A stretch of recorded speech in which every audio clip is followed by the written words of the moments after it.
Eles são microscópicos, vivem no solo e ali desempenham papéis importantíssimos para o equilíbrio do ecossistema solo. E não, nós não estamos falando da microbiota edáfica. Vem comigo mergulhar um pouco mais profundamente no módulo de fauna do solo e conhecer um pouco melhor os organismos que compõem a microfauna edáfica.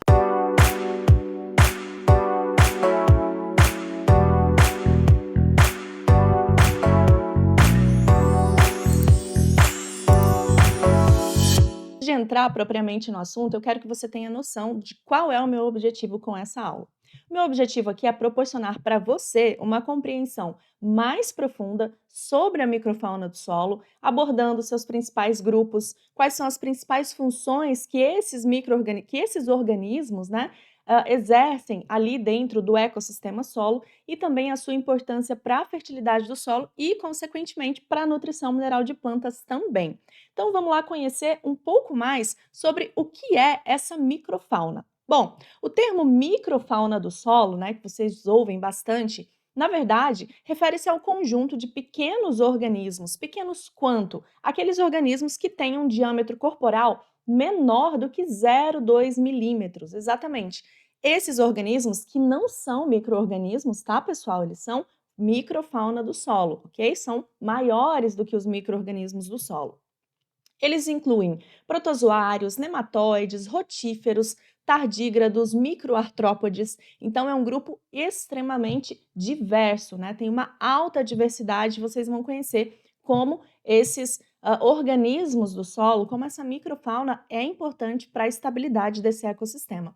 Por quê? Eles estão estreitamente envolvidos na decomposição da matéria orgânica do solo, consequentemente da ciclagem de nutrientes, né? Regulação de populações microbianas, vocês vão entender um pouco melhor isso logo mais à frente, e também para manutenção da estrutura do solo. E se influencia a estrutura do solo, vai influenciar em uma série de outras propriedades, né, e atributos físicos do solo também, como difusão de gases, o transporte, né, o caminhamento, a dinâmica de água no solo.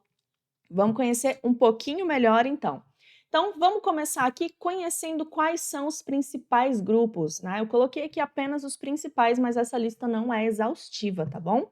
Nós temos aqui então os protozoários, que são muito conhecidos por causar doenças humanas, né? Como diversas diarreias, a própria doença de Chagas, mas esses organismos, eles têm uma grande importância quando presentes no solo, tá? Os protozoários, eles são organismos unicelulares e eles se alimentam de bactérias e de outros micro-organismos e, portanto, né, logicamente, eles acabam aí ajudando na regulação, no impedimento de explosão de populações microbianas no solo e também atuam um pouco ali na decomposição da matéria orgânica, tá, pessoal? Já o segundo grupo são os nematóides, os conhecidos vermes, né? Eles são vermes microscópicos. A maioria dos nematóides são conhecidos por serem fitoparasitas, né? Bastante conhecidos aí nematóides de galhas, nematóide dos cistos, mas eles também têm diversos grupos benéficos para o solo, tá? E a gente vai conhecer um pouco melhor sobre isso. Eles desempenham muitas funções também no ciclo de nutrientes e no controle biológico de pragas, tá, pessoal? O outro grupo, um pouco menos conhecido, são os rotíferos e tardígrados, tá? Esses organismos, eles são bastante interessantes porque eles são organismos aquáticos, eles vivem ali naquela microlâmina d'água do solo que fica ao redor das partículas do solo, né? E são organismos também que participam da regulação de populações microbianas e também contribuem ali para a decomposição de matéria orgânica no solo. E por fim, os microartrópodes, que são pequenos invertebrados que vivem no solo, incluem ácaros, colêmbulos, que vão ser responsáveis por fragmentar os resíduos orgânicos, o que acaba favorecendo, facilitando o trabalho dos decompositores, né?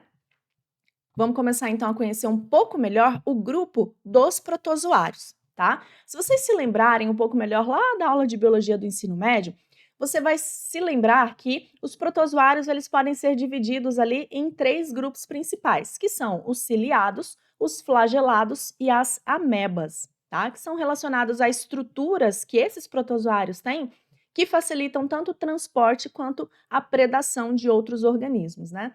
Vamos conhecer um pouco melhor agora dos ciliados, tá? Nós temos como os principais exemplos aí o paramécio, né? e a Tetraimena piriformes. Bom, o próprio nome já diz, né? Esse grupo de protozoários, eles possuem cílios, e esses cílios são utilizados tanto para locomoção quanto para alimentação, tá? Eles são bastante rápidos e eficientes na predação de bactérias. Qual que é a principal função dos ciliados no solo? Decomposição do material orgânico, né, do resíduo orgânico e controle das populações bacterianas no solo. Os protozoários, eles têm uma capacidade muito grande de quebrar moléculas complexas, né? Se vocês se lembrarem lá das aulas de fisiologia animal, vocês vão se lembrar que alguns animais, eu não me lembro muito bem se era o bode, mas alguns deles têm alguns protozoários no intestino, no estômago, não me lembro exatamente onde, mas esses protozoários são importantíssimos para o sistema de digestão de alimentos desses animais. Tá? A gente vê aí que esses protozoários são muito importantes na ciclagem de nutrientes e na decomposição de materiais orgânicos, né? Vamos conhecer um pouco agora sobre os flagelados. Então, os flagelados nós temos como exemplo o gênero Bodo e o gênero Giardia, ou Giardia. Esse último gênero, ele é muito conhecido por promover diarreias, né? Diversas espécies aí desse protozoário são responsáveis por por causar diarreias em humanos, né? Mas nós também temos espécies que são importantes para o equilíbrio do solo. Como o próprio nome já diz, né? Eles têm flagelos e esses flagelos são utilizados para se movimentar, tá? Eles são bastante comuns em ambientes úmidos do solo e que a gente já percebe a importância, pessoal, da manutenção de umidade do solo. A manutenção da umidade, ela não é só importante para que a planta consiga absorver água e nutrientes por meio do fluxo de massa, difusão e outros tipos de mecanismos de absorção, né? Mas é importante também para manter organismos que são cruciais para o equilíbrio, para a realização de processos importantes no solo, como a decomposição da matéria orgânica e a ciclagem de nutrientes, né? Esses flagelados, pessoal, eles vão se alimentar principalmente de bactérias e de alguns outros micro-organismos, tá? E alguns pequenos organismos do solo, beleza? E eles contribuem, logicamente, por causa disso também, para a decomposição e ciclagem de nutrientes. Vamos conhecer agora o último grupo de protozoários, que são as amebas. Nós temos aqui dois exemplos de espécies, tá? Essas amebas, pessoal, elas se movem e se alimentam através dos seus pseudópodes. Pseudo falso, podes, pés, né? Falsos pés, tá? As amebas, elas são bastante diversificadas e elas vão ser encontradas em vários tipos de solos também, assim como os outros grupos de protozoários, tá, pessoal? Essas amebas, elas vão ser responsáveis por consumir bactérias e alguns outros micro-organismos. Portanto, também está relacionada com o impedimento de explosões populacionais de micro-organismos no solo.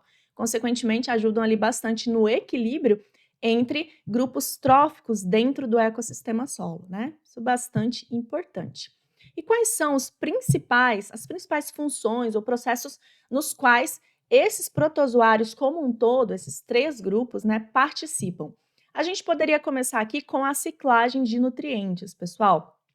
Os protozoários, eles estão ali muito envolvidos no processo de mineralização dos nutrientes. Por quê? Porque eles estão envolvidos na decomposição dos materiais orgânicos no solo, né? Então, ao consumir esses detritos orgânicos e outros micro-organismos, esses protozoários, eles aceleram a decomposição dos resíduos orgânicos, né?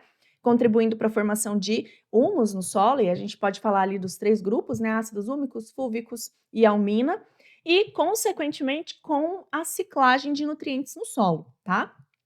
Principalmente o nitrogênio. Então, quando eles predam essas bactérias, eles liberam ali os nutrientes orgânicos que foram incorporados na biomassa do micro-organismo. Olha que importante essa relação entre as populações. E justamente pelo fato deles serem predadores de micro-organismos no solo, eles acabam sendo responsáveis também pelo controle de populações microbianas. Isso faz com que haja um equilíbrio maior, porque eles impedem explosões populacionais de bactérias, de fungos e vão impedir, na verdade, a dominância de determinados grupos. E isso é importante principalmente quando a gente está falando de bactérias ou de fungos fitopatogênicos, né, causadores de doenças em plantas, tá? E, por fim, principalmente pelo fato de aumentar a matéria orgânica no solo, Esses protozoários estão indiretamente envolvidos na melhoria da estrutura do solo, tá? Porque essa atividade de alimentação ajuda a acelerar o processo de obtenção de matéria orgânica no solo, né? Desses grupos de matéria orgânica no solo, e isso vai melhorar então o processo de agregação, aumentando o nível de agregação, aumentando a estabilidade desses agregados e, consequentemente, a gente tem uma melhor porosidade, o que favorece de volta a existência também desses grupos no solo, certo? Vamos agora conhecer um pouco mais o próximo grupo, que são os nematóides. Os nematóides, a gente poderia dizer que o nome popular deles é vermes, né? São os vermes microscópicos e eles são muito abundantes no solo, pessoal. São bem diversificados também, tá? E eles desempenham papéis bastante críticos aí para o equilíbrio dos ecossistemas. É importante dizer que eles, pelo fato de serem bastante sensíveis a diversas mudanças nas condições de solo, condições de manejo, condições de temperatura, umidade, a adição de insumos no solo e assim por diante, eles acabam sendo bons bioindicadores, tá? Justamente por isso eles acabam sendo bastante utilizados, né? O estudo da diversidade dos nematóides acaba sendo bastante utilizado para identificação ou quantificação, aferição da qualidade do solo e da qualidade ambiental em determinados ecossistemas, tá? E eles podem ser classificados em alguns diferentes grupos também. Aqui eu vou dar uma ênfase maior para o que é mais importante para o nosso estudo, tá? Que está relacionado ali ao ciclo de equilíbrio do ecossistema solo, né? Então a gente poderia dizer que eles podem ser classificados em fitoparasitas. Por que eu coloquei aqui? Porque geralmente quando a gente fala de nematóide, todo mundo vai se lembrar dos nematóides fitoparasitas. Já tem aquele pensamento de que nematóide é 100% maléfico para a planta, porque ele causa diversas desordens ali no metabolismo vegetal, mas isso não é verdade, tá? Porque nós temos também nematóides que são bacteriófagos, fungívoros, e temos nematóides que predam outros nematóides também, tá? Isso é bastante interessante. Agora, vamos falar então, só relembrar um pouquinho esses nematóides fitoparasitas. Temos aqui o mais conhecido, que é o nematóide de Galha, né, que é aquele que causa aqueles tumores nas raízes, é muito comum aí para a cultura da soja, causando esses tumores, bastante irregulares, né, e bem feios, por isso que é muito fácil no campo você discernir o que é fixação biológica de nitrogênio, que os nódulos são bastante regulares, mais ou menos do mesmo tamanho, são bem circulares. Já nematóide de galhas, eles parecem mais tumores crescendo desordenadamente na raiz da planta, tá? E o principal aqui são as espécies de Meloidogene, tá? Temos o nematóide de cisto, do gênero Heterodera, muito comum ali também. Nós temos aqui na foto as fêmeas, né, do nematóide de cisto. E todas essas espécies de nematóides fitoparasitas, eles acabam causando diversas desordens no crescimento da raiz e, por isso, dificultam a absorção de água e nutrientes. Consequentemente, vai desfavorecer a nutrição da planta e prejudicar a produtividade das culturas, né? Vamos falar agora dos outros grupos. Nós temos os saprófitos, os predadores e os bacteriófagos, tá? Saprófitos, o próprio nome já diz, ele se alimenta de resíduos orgânicos no solo, em decomposição, e, portanto, eles acabam contribuindo ali no ciclo, na dinâmica de matéria orgânica no solo, tá? Sobretudo na ciclagem de nutrientes, o que é muito importante para a nutrição de plantas. Os predadores, em geral, né, eles predam outros nematóides e alguns outros organismos também no solo e ajudam a controlar diversas populações, como eu já falei anteriormente. Lá nos protozoários, eles impedem as explosões populacionais e aquela dominância maléfica de determinadas populações no solo, tá? Os bacteriófagos, próprio nome também já esclarece o que ele é. Eles são predadores de bactérias. E eles contribuem dessa forma também com a decomposição de matéria orgânica, com a ciclagem de nutrientes e com o controle populacional dessas populações bacterianas no solo, tá? Vamos lá agora falar sobre as principais funções dos nematóides no solo. Então, primeiro começa aqui com a decomposição de matéria orgânica e, consequentemente, ciclagem de nutrientes, né? Atuando aqui tanto na decomposição de matéria orgânica quanto na mineralização, certo? E os nematóides, que são predadores, bacteriófagos, né? são responsáveis pelo controle das populações microbianas, então previne a dominância de espécies patogênicas e promove também uma maior diversidade microbiana justamente por conta do equilíbrio que se estabelece entre populações no solo, tá? Como eu já disse para vocês, eles são bons indicadores de qualidade do solo, porque eles são bastante sensíveis a qualquer tipo de alteração no ecossistema edáfico e atuam também na melhoria da estruturação do solo, tá? A movimentação desses nematóides aí auxilia na formação de poros no solo, tá? Ajudam a melhorar toda a estrutura do solo e justamente também por conta do seu envolvimento ali no processo de decomposição de matéria orgânica, né? Aumenta a matéria orgânica, você tem melhor agregação no solo, certo? Vamos conhecer agora o último grupo, que são os microartrópodes. Os microartrópodes, eles são pequenos invertebrados que vivem no solo, tá? Eles desempenham papéis bastante importantes e, principalmente, o que está relacionado aqui à decomposição de matéria orgânica. É um grupo bastante diverso também, os principais representantes desse grupo são os ácaros e os colêmbulos, tá? São bastante diversificados, abundantes e estão presentes também em diversos tipos de solo, certo?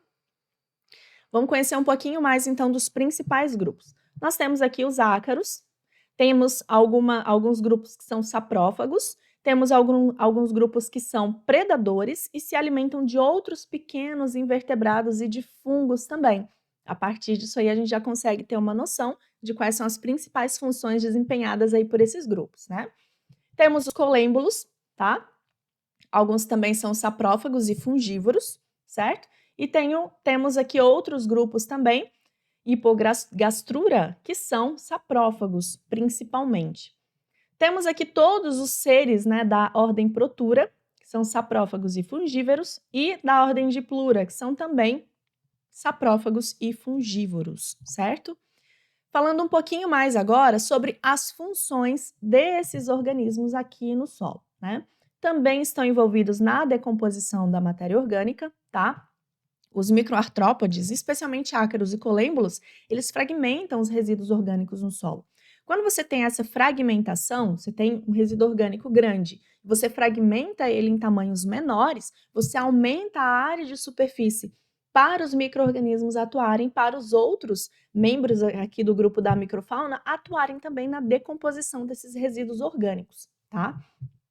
E a gente tem, então, uma aceleração da decomposição da matéria orgânica, porque eles fragmentam esses resíduos e acabam também ajudando na ciclagem de nutrientes, ou seja, na liberação desses nutrientes no solo, tá? E você tem também uma interação maior com micro-organismos, porque eles vão atuar em sinergia com essas bactérias e com esses fungos que são decompositores, né? E acelerar aqui a ciclagem de nutrientes. O que é bom para a fertilidade do solo, é bom para a nutrição de plantas, é bom para a produtividade das culturas, tá? Por fim, nós temos aqui também a melhoria na estrutura do solo e o controle biológico, que eu acho que vocês já tiveram uma noção maior do porquê que isso acontece, né? Sobre a formação desses agregados, os microartrópodes, pelo fato deles caminharem bastante no solo, eles se envolvem ali na movimentação de partículas no solo e contribuem para a formação de agregados mais estáveis, tá? E a gente sabe que a agregação é essencial para a aeração e é essencial para a infiltração de água e retenção de água no solo, né? Sobre o controle biológico, como vocês já viram, eles são predadores de nematóides, de outros pequenos organismos, como outros invertebrados, né? E também de fungos e bactérias. E, portanto, eles ajudam também a manter um equilíbrio entre populações no solo, tá? Vamos falar um pouco agora sobre as interações e a ecologia desses organismos do grupo da microfauna do solo. Então, começando aqui pela distribuição e hábitat. O microhábitat, onde esses organismos da microfauna se localizam, ou seja, qual é o lugar onde eles estão presentes no solo. Essa microfauna, ela vai habitar locais específicos, como poros, dentro dos agregados no solo, ali na rizosfera, que é aquela zona de poucos milímetros ao redor da raiz. Por que isso? Porque ali estão grande parte dos micro-organismos do solo, que são alimento para esses organismos da microfauna, tá? Então faz todo sentido. A respeito de fatores ambientais que podem influenciar no desenvolvimento ou não da microfauna, nós poderíamos citar a umidade do solo. Vocês viram que a umidade é essencial porque pode servir de hábitat para muitos desses organismos da microfauna do solo, tá? A própria temperatura também, o mesmo caso para os micro-organismos do solo, né? Essa microfauna ela tem uma faixa ideal de desenvolvimento de atuação máxima do seu metabolismo ali de maneira equilibrada, tá? O pH do solo, a disponibilidade de matéria orgânica, porque como vocês viram também, a disponibilidade de matéria orgânica, ela vai afetar ou não a quantidade de alimento que esses organismos da microfauna têm no solo. Presença de plantas hospedeiras. Se tem plantas, nós temos muitos micro-organismos. Se temos micro-organismos, temos alimentos para grande parte dos organismos aqui do grupo da microfauna do solo, tá? Vamos falar um pouquinho então sobre as interações tróficas, né? Vocês viram que nós temos aqui interações de predação e de competição, né? Na predação, nós temos protozoários e nematóides que são predadores e regulam as populações de bactérias, fungos e outros organismos também da própria microfauna do solo, tá? Na competição, você vai ter grupos de microfauna competindo por recursos alimentares, o que acaba influenciando também em outros processos, como a própria estrutura do solo.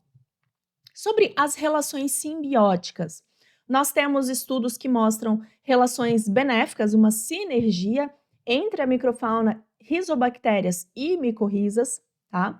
E temos também a relação entre microfauna com as plantas hospedeiras. E aí, quando a gente fala de simbiose, né, geralmente vai ser uma relação positiva, ou seja, com ganhos para ambos os simbiontes.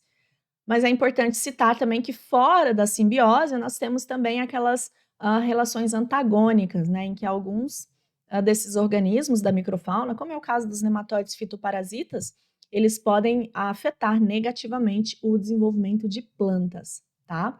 A gente viu que a partir dessas interações tróficas, sobretudo de predação, você acaba tendo uma modulação das comunidades microbianas do solo a partir da atuação da microfauna, tá? E isso é muito interessante, porque ao predar os micro-organismos, essa microfauna ela vai modular, ela vai definir as comunidades microbianas do solo e vai influenciar em processos, né, como a própria decomposição de matéria orgânica do solo, tá? Quanto à saúde das plantas, a fitossanidade, né? Os organismos da microfauna, pelo fato deles atuarem aqui na modulação dessas comunidades, né, microbianas do solo e de outros organismos também da microfauna, acabam melhorando o ambiente de crescimento e desenvolvimento das plantas e favorece diretamente e indiretamente por meio de muitos processos a produtividade das culturas. Nós já falamos aqui, então, vários dos benefícios de se estimular a microfauna edáfica dentro de qualquer tipo de ambiente solo. Mas é importante você ter noção também de que as práticas agrícolas, elas vão influenciar essa população, essas populações no solo, tá? E essa influência ela pode ser positiva ou negativa, porque as práticas agrícolas, elas têm um impacto significativo na microfauna e vão afetar aí a abundância, a diversidade e também os processos, as funções desses organismos no solo, tá? Então, a forma como o solo é manejado, ele pode influenciar positiva ou negativamente a microfauna do solo, tá? Então, vamos começar aqui com algumas das principais práticas agrícolas que costumam afetar a microfauna do solo. Vamos começar aqui pelo uso excessivo de defensivos e fertilizantes, tá?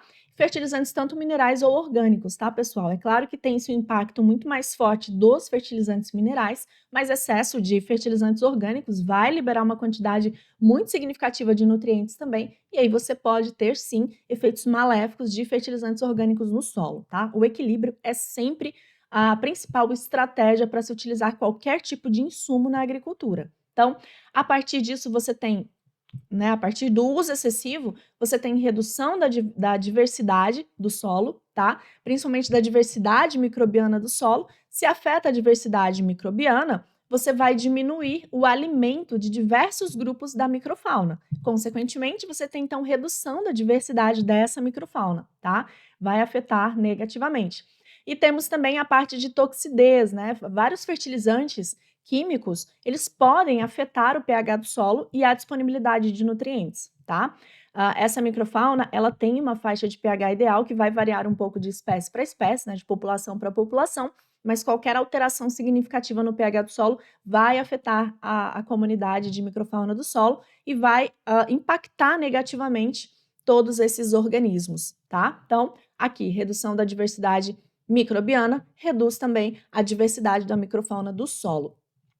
Agora, para áreas que utilizam a rotação de culturas, os sistemas de consorciação, policulturas, né, que é chamado por alguns aí, você vai ter um favorecimento, ou seja, um efeito positivo para as populações da microfauna do solo. Por quê? Você tem um aumento, um estímulo à diversidade desses grupos no solo, tá? Isso vai proporcionar uma grande variedade de nichos alimentares, né? Você amplia, você aumenta a complexidade da cadeia trófica do solo. E isso é muito importante para o equilíbrio do solo, porque gera tudo aquilo que nós já falamos em outras aulas, né? A questão da redundância funcional, os processos ocorrendo como engrenagens muito bem encaixadas ali. E aí, se falta por algum pequeno desequilíbrio algum grupo de organismos no solo, nós temos outros, por conta da redundância funcional, realizando aquela mesma função. Então, os processos eles não deixam de acontecer por conta dessa grande diversidade no solo. E a partir disso, você tem diversos benefícios. A gente poderia citar aqui os principais, que são a fertilidade do solo, por conta da ciclagem de nutrientes, né? E, consequentemente, a nutrição de plantas e também a física do solo por conta de todo o caminhamento, a decomposição de matéria orgânica que esses organismos estão realizando ali no sistema solo, tá? O uso de plantas de cobertura também, adubos verdes, enfim, as mais diversificadas formas de uso de plantas de cobertura, seja em consórcio ou não, tem impactos bastante positivos também, porque você tem um aumento no teor de material orgânico no solo, tem uma grande entrada de resíduos orgânicos vegetais na superfície do solo, então você aumenta a disponibilidade de alimento para essa microfauna, você então afeta positivamente todos esses organismos, né? As culturas elas vão adicionar não só mais matéria orgânica, mas diversos tipos de matéria orgânica, de resíduo orgânico. E isso também é muito bom, tá? Além disso, você tem a redução da erosão do solo, claro, né? O que é bastante benéfico, porque você então não tem perda de partículas, de micro-organismos e de nutrientes que estão ali tão presentes na parte superficial do solo. E isso é importante para o ecossistema como um todo e, consequentemente, logicamente, para a microfauna do solo também. Tá? Sistemas que priorizem a conservação do solo, preparo mínimo, plantio direto, tudo isso vai favorecer a microfauna do solo, vai afetar positivamente, tá? Porque a partir desse menor distúrbio no solo, você tem então a preservação da agregação do solo, consequentemente, uma quantidade mais equilibrada de gases, de água, né? E assim por diante, e isso vai causar um aumento da biodiversidade do solo, tá? E melhora, consequentemente, a resiliência desse sistema. E, por fim, a gente pode citar aqui a irrigação e manejo da água nas áreas, tá? Quando a gente fala de manejo de irrigação, tem duas faces aí, pode ter impactos positivos ou negativos, tá? Uma irrigação adequada, ela vai manter a umidade do solo em níveis ótimos, né, em níveis adequados, e vai beneficiar, então, a diversidade da microfauna, tá? Até porque as lâminas d'água ali são microhábitat para uma boa parte desses micro-organismos. Agora, quando a gente fala de efeitos negativos, ou seja, quando há um excesso de irrigação, pode levar também à lixiviação de nutrientes, ou ainda, pior, ao encharcamento do solo e vai prejudicar todo o sistema, não só a microfauna, tá bom? Vamos caminhando então aqui agora para falar sobre o uso da microfauna para melhorar a produtividade das culturas.